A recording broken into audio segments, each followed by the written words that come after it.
This video is sponsored by Squarespace. We need a plan. Right now they're probably... Gross! I just sat on something slimy! Hey, is that the twerp?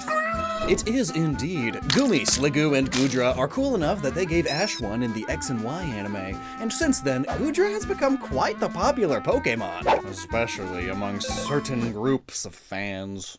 These mono-dragon type, slime dragons are quite a bit more than meets the eye at first. Look at this. They pull not only from your silly European Puff the Magic Dragon style dragons, but also from the snails in medieval manuscripts, classic JRPG Slimes, and even a yokai, especially Hisuian Sliggoo and Goodra. And come to think of it, just how are they different? Why did the Goodra in Old Sinnoh have shells? And depression?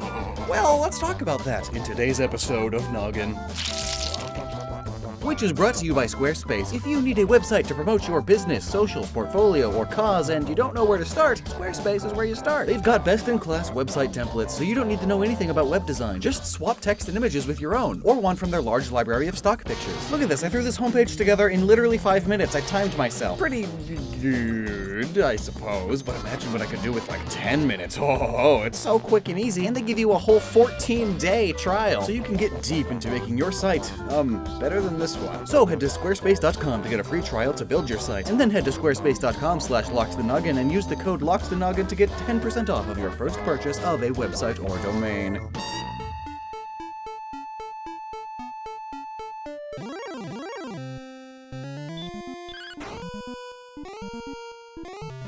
Slimes tend to be the lowest of the low in your classic JRPGs, often the very first sorts of enemies you fight, other than maybe rats. They are weak and pathetic and amorphous. I mean, like, just because they're basic slimes. Sure, there are often stronger slimes in these games later on, but the basic ones? They are just that. Basic. And as a video game trope, we definitely have Dragon Quest to thank for that. The popularity of the cute little slime enemy led to it becoming the series' mascot, and these days it's one of the most recognizable characters in Japan. It's sort of an icon, and one of more than just the Dragon Quest series, but to JRPGs and even RPGs in general, which, of course, is what eventually led to the creation of Pokémon in the first place. So really then, why did it take 6 generations for Pokémon to get a slime? In the classical sense, anyway. There is Muck and Grimer, but they are living sewage, goopy puddles of gross. They aren't the pudding gelatinous slimes with actually defined shapes like the Dragon Quest slimes, gelatinous cubes, and choo-choos, for instance. Maybe they just didn't want to step on Dragon Quest's toes, or maybe they did think that Muck was enough. Up until Gen 6, when they based their new region, Kalos, on France, famous for its love of snail eating and being the slimiest country in Europe. But actually, RPG slimes predate video games. Arguably, H.P. Lovecraft's Shaggoth from At the Mountains of Madness is a slime that was written about all the way back in 1931. And there's the classic amoebal alien slime in The Blob from 1958, and plenty more. Gary Gygax, the creator of Dungeons & Dragons, was heavily influenced by the media of his childhood, and thus the slimes in 1974's Dungeons & Dragons were born. And they've been a staple monster ever since. Even the first edition of the game included a variety of slimes, things like ochre jelly, black pudding, gray ooze, and yellow mold, just to name a few, and they too became an icon of sorts, a staple for turn-based tabletop role-playing games. So, when the genre moved into video games, slimes came along with them. The Flan from Final Fantasy especially seemed to fit D&D's descriptions of them, and some of them have arms sticking out, which is kinda like Goomy having antenna-like horns. Heck, some of them do have antenna. So question now, why are there antennae on the slimes and on the Goomy line? Well, because of the real world's slimiest creatures, of course, slugs and snails. What is a slug if not a real-world slime? They are sticky, leave behind trails of slime everywhere they go, are sort of amorphous, and many of them are poisonous. Plus, they dry out, just like Goomy. According to the Pokédex, its body is mostly water. If it dries out, it will die, so it's always sitting with perfect stillness in the shade. The poor things! That's actually the plot of the episode where Ash meets Goomy. They gotta get it wet. This is why you'll most often find slugs and snails under plants and pots and wood and things. It's moist and shaded to keep them from shriveling up and dying. It's also why the biggest land slugs and snails live in areas where the air is almost always moist, like the adorable banana slugs in the Pacific Northwest. But being able to die so easily to something as simple as, the air is 1% too dry, it's pretty pathetic, and they are so soft and easily squishable, and even most land snails have such weak armor that all it does is add a crunch sound effect to their pulverization, nothing more. And their biggest weakness, other than being crushed, is just salt. Salt! A rock so lame we actually eat it, and we use it to make other food just taste better, yet it makes snails burst their insides out. It's ludicrously lamentable. Thus, another of Goomy's Pokédex entries, stating that it is the weakest dragon-type Pokémon. Ouch. But that brings us to the next question. Why does a slug thing turn into a snail dragon? I mean, Sliggoo is even more snail-shaped, and even has this little soft snail shell design on its back. It's like a semi-slug, which is just that, a slug, with a little bit of a transparent snail shell around it. And then it's a full-on dragon. What's up? Well, think back again to those RPGs, Dragon Quest, Dungeons and Dragons. The boss monsters that are their namesake are powerful. Dragons in some mythologies are godly strong, and so in these games they are often late game or even the final bosses. Whereas slimes tend to be some of the first monsters you face. Giant slimes often being early game or even the first bosses. So, in a way, the Goodra line is referencing an entire RPG trope, but it goes deeper, as using snails in place of dragons actually dates back a millennia. Everybody knows the classic story of a valiant knight bravely staring death in the face by facing off against a large dragon. It's a tale that has been told and modified in every conceivable way, millions of times, I'm sure. And even back in the days of chivalrous knights, it was seen as a common story trope in Western European folklore and fairy tales. So, wouldn't it be funny to make them fight like the lowest of the low things instead? Ha! Apparently, manuscript writing monks thought so. So, there are many manuscripts depicting knights fighting snails found all over the place too, all throughout Western Europe. It was almost like a meme for medieval monks. Though, nobody knows for certain why they drew all these, but there are a few theories. My favorite one, though, is that it is, in fact, just a joke. Even several centuries ago, humans were still people. But it does set a scale of creature tiers, doesn't it? The almighty dragon at one end, and a meager slimy little snail on the other. So Goomy to Goodra. You could even call tyrant kings draconic in their reign, while the lowest of people are the slimy conmen, sewer-rummaging snails and criminals. But speaking of Goomy, the fact that it has horns and this body shape makes it most similar to Wiwaxia, an extinct genus of soft-bodied marine animals that were covered in a very carbon-esque set of scales and horns.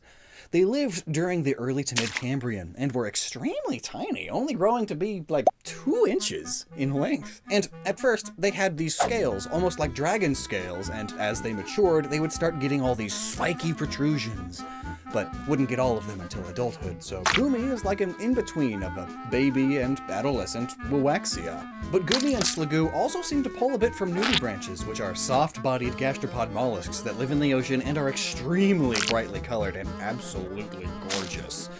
Many of the nudie branches in the clade Alodida are so bright and colorful to ward off predators because they are poisonous and or venomous, and bright colors are a well-known signal in the animal kingdom. One that means, stay away from me if you know what's good for you. They don't synthesize their own toxins, though. Instead, they get it by eating stinging-celled sea creatures like anemones or manowar. The toxin is then stored in their serrata, one of those, which are the tendril-looking things on nudie branches. So, Goomy's Moon Dex entry saying its source of protection is its slimy, germ-laden mucous membrane could be a reference to the fact that nudie branches get their toxin from eating other stuff. Stuff with germs. It's toxic. They just don't want to say poison or toxic or venom in the dex because it's not poison type. They don't want to confuse people, and that'd just be confusing. And if we want to go specifically into which nudie branch it could be most inspired by, I'd say a good contender is Glaucus atlanticus, otherwise known as the Blue Sea Dragon, or the Dragon Slug. Even though it's not a slug, it's a nudie branch. Well, it probably wasn't used as an inspiration for Goomy's design, but it could well be why Goomy is dragon type, and ends up evolving into a dragon. It's an aeolid nudie branch, and one of the toxic ones too, so it all just fits. But notably, the word nudie branch comes from the Latin nudus, meaning naked, and the ancient Greek Bepranxia,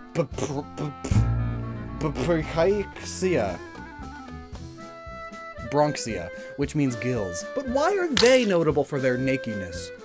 Most animals are naked. It's because they actually start out with a shell as babies, but then they lose that shell in adulthood, which is interesting because Goomy starts out shellless, and then it gains a shell when it evolves, only to then lose it again. But if it's in Hisui, then it gains a huge shell, and it keeps it. I guess it's to sort of just flip the script on ya. Also, poor Hisuian Goodra looks sad and depressed. I wonder if Goomy's name being so close to the word gloomy was an inspiration to make Hisuian Sliggoo and Goodra so sad and lonely? Because they are. They don't just look it. Hisuian Sliggoo is described as a creature given to melancholy, and Hisuian Goodra loathes solitude and is extremely clingy. It will fume and run riot if those dearest to it ever leave its side, which on one hand is sad, and on the other is sort of adorable, like a dog with separation anxiety. And this is also probably a play on goo being so sticky, like a dog with separation anxiety. It's like it's emotionally bound to you. But what about Hisui caused them to be sad? Well, maybe it's because back in these Hisuian days, people were scared of Pokémon, and all Goodra wanted was to befriend people. Or perhaps it's so lonely because it's sheltered, and it's lonely and hidden away because it's a homebody. Do you get? In Japan, they refer to eastern dragons, especially the serpentine, arm and legless ones, in a few ways, including their own word, tatsu, or the Chinese long, because it's so narrow and long. That was a joke. Sometimes they will even use the Sanskrit word naga, but when referring to the Western-style dragon, with the 2 or 4 legs and wings and all that, they usually use doragon, which is the Japanese way of pronouncing dragon. And if we look at Goodra's Japanese name, Numergon, we can see that gon affix, which very well could be a reference to how its upright stance and having 4 limbs makes it clearly more Western dragon inspired, and also that it originally comes from a non-Japan inspired region, Kelos, France. Also, speaking of Goodra's name, if we look at the French name for it, we see that it's Muplodocus, which is a combo of mucus and Diplodocus, which is a dinosaur. Now, you would think that it's named after a theropod, the 2-legged, pretty upright ones, because, like, Goodra is sort of a theropod. It's 2-legged and pretty upright. But no, it's named after a 16-ton, very much 4-legged sauropod. Not something you'd think they'd give a dinosaur that's well known for standing upright. I don't know if that has anything to do with anything beyond a weird localization thing. I just thought it was interesting enough to bring up. Just like their eyes. Like, at first I thought Goomy's eyes were the green, like Sliggoo and Goodra's, and that the black dots were its nostrils.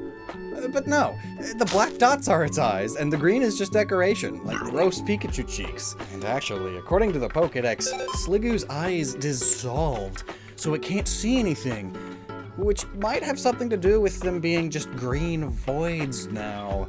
Thankfully, they grow back as a Goodra, and that's perhaps a reference to Slug's insane regrowth abilities. One group of Japanese scientists not too long ago learned that some sea slugs can get fully decapitated and just regrow their whole body, no problem. Curiously now, though, none of these Pokemon have eyes on the ends of long stalks, like real snails and slugs, which is probably just to make sure they don't look dumb.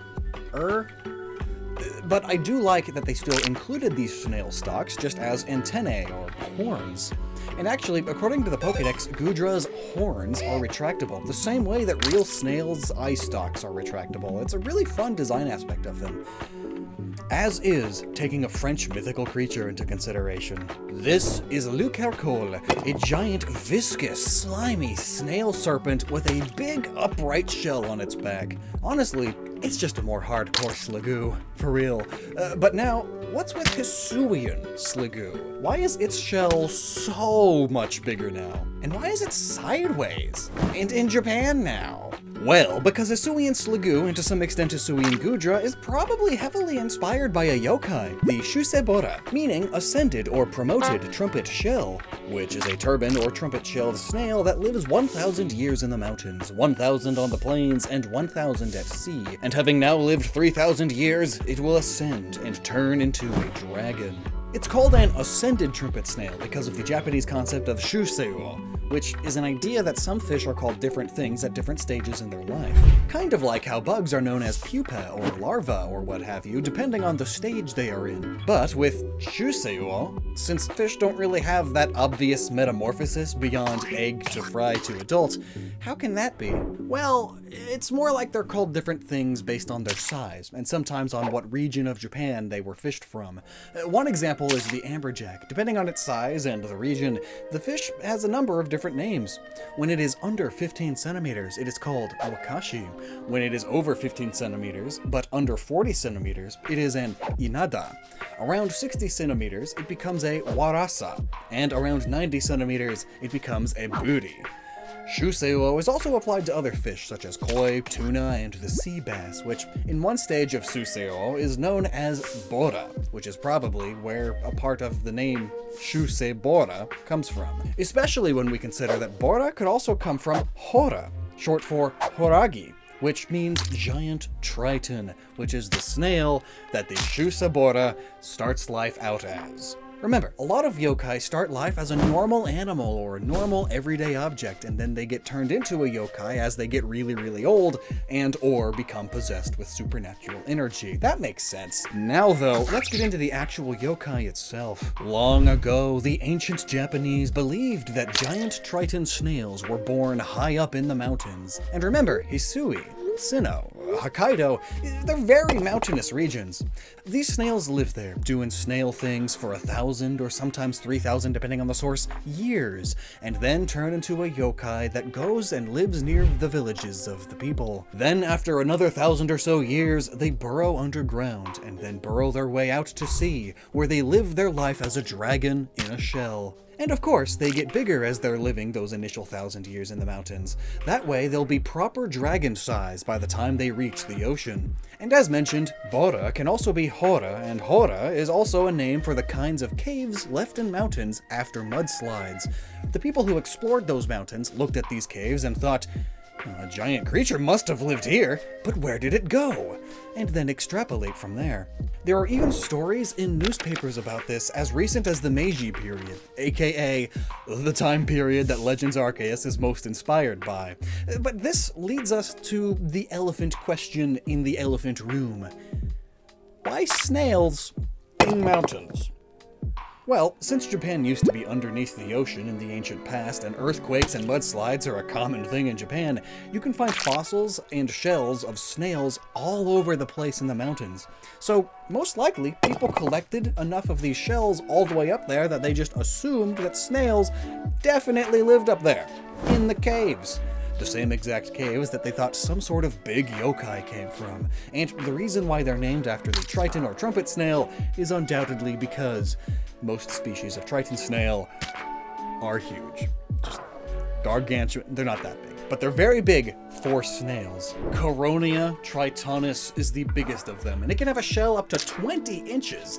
So again, not far-fetched to believe that the ancient Japanese saw an empty shell of one and thought it was big enough to be deserving of being the home of a dragon of some sort. Most often, Shusebora is typically depicted as a dragon popping up out of a shell that is facing upwards as opposed to the hole facing down forward like most snails, which is probably why Hisuian Sliggoo is popping up out of a sideways looking shell instead of a normal snail shell. Notably, there is also a Digimon based on this too, and even it has the shell sideways. But then, it's a regular old snail shell again. Notably, the Pokédex says it's able to freely control the hardness of its metallic shell.